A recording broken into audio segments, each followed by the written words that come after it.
Hey there, folks. Schwermetallisch here. I'm sitting here with Pahann of the band DEMETRA'S SCARS. Hey, Pahann. Hi. So, how are you? I'm fine, thanks. What about you? Yeah, I'm fine too. So, this whole pandemic situation, how has it treated you and your band in the last couple of months?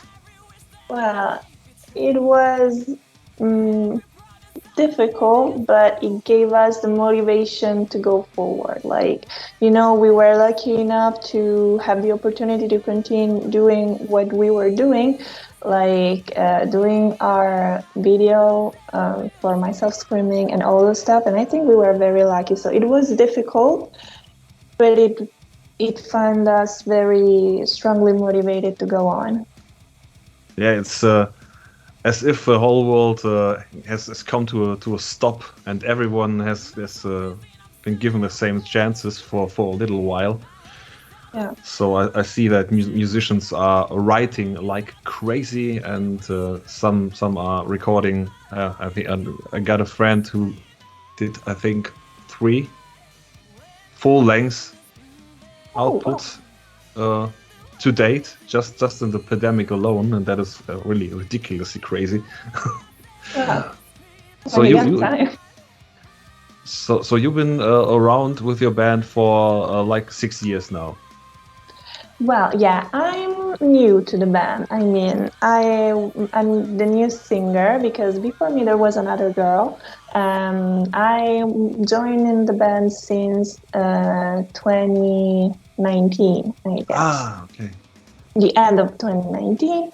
And I joined the band. They needed a singer, and it was such a journey for me because I've always been into rock, never into metal, and this new experience was just wild. I really love it.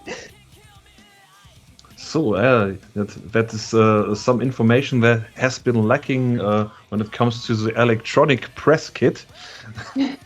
It's really rather short, and it was like, okay, I will try to find ways to ask more than one question according to 3-sentence EPK, but okay. So that's my bad, but I couldn't know. Oh, don't you worry. I have a lot of information even when I wasn't in the band because I knew the band before. Because I was in another band before and I knew DEMETRA'S SCARS, and when they released the Your Only Escape, that is made with the other singer, and when the song came out, I thought it was a masterpiece. I really loved it. So when they asked me to join the band, I was like, oh wow, cool, because they were really doing a lot of things. They opened up to really big bands, so that's quality there. So when they asked me to join, I was like, sure, I'm in. Yeah, I saw that the band opened for Ginger and Infected Rain.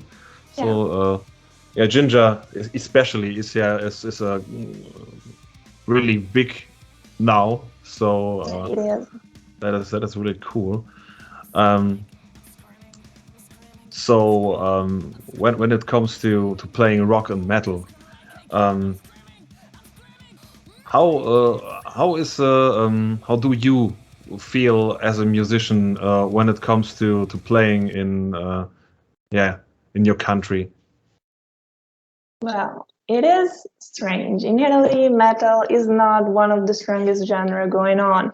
Thanks to Maneskin now, rock is taking place, and I'm very, very glad. But rock and metal are not the same. But I think that if rock can do that, we can do it too. So it is, well, metal, it is really not a good genre in Italy, but has a lot of strong fans.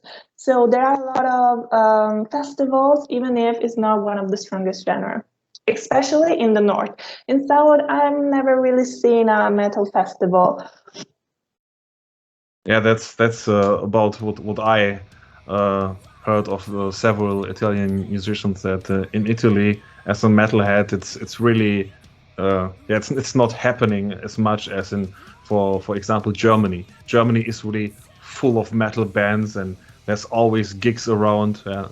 There were always gigs around before the pandemic, of course.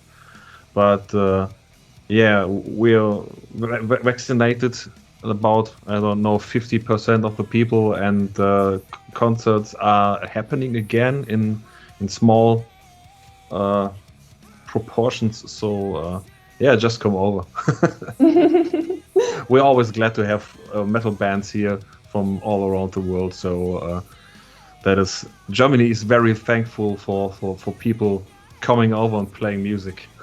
That's amazing. That's a really splendid thing. Thanks. Yeah, that's one of the things that is really great in this country. There are downsides, of course, but you can't really argue that the metal scene is really big here. So yeah, okay, the metal scene in Italy is complicated and rather small, or not so popular like in other countries. And Italy was hit very hard at the beginning of the pandemic. I yeah, read and saw in the news. Yes, it was. It was very strange because you saw those things happening in the television, and then you realized that it was your country, and then I was like, okay, so what's happening? Is it because a week earlier it was like, oh no, don't you worry, it's okay, and a week later it was, now we're closing schools, now we're closing certain workplaces, now everything is closed, and it was like, okay, so what's happening?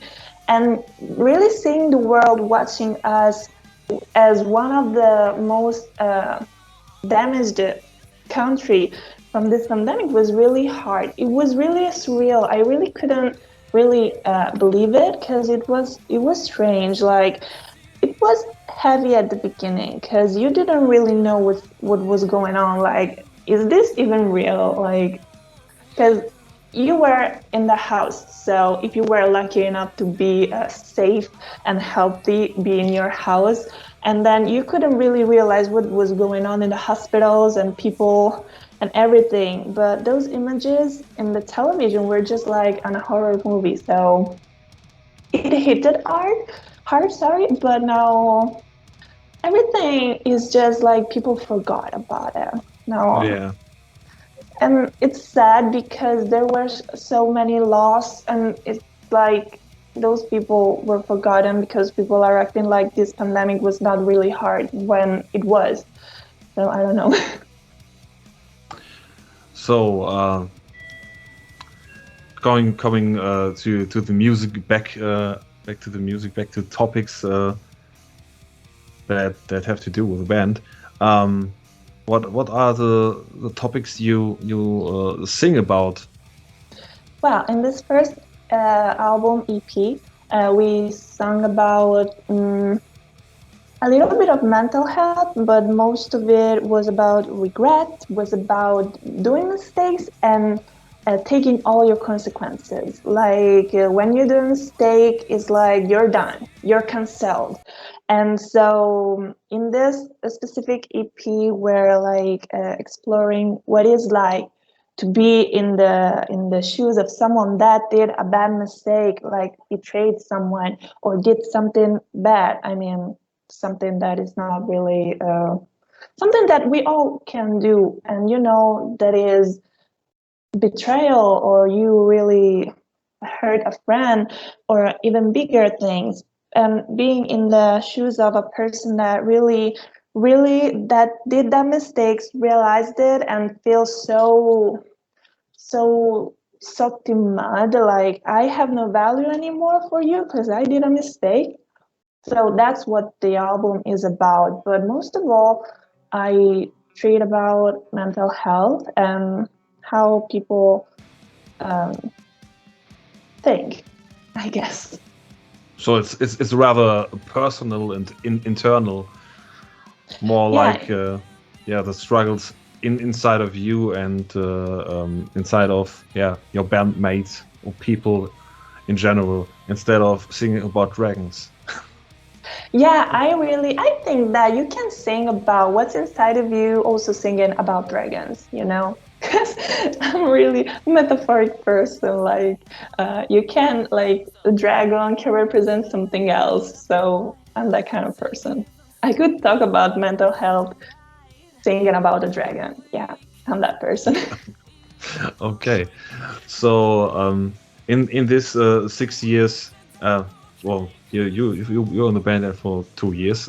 So in these 2 years, how much has your life changed for being in that band?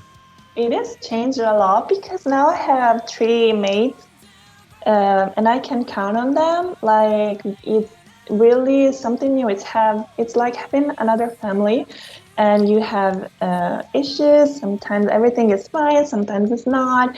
But I really think that if they were a different person, this whole project would be not as wonderful as it is. So it has really changed. Like it has gave me a lot of confidence in saying, wow, I can really do this. And they're so supportive because they are. So I'm really glad about this whole journey we're going through together.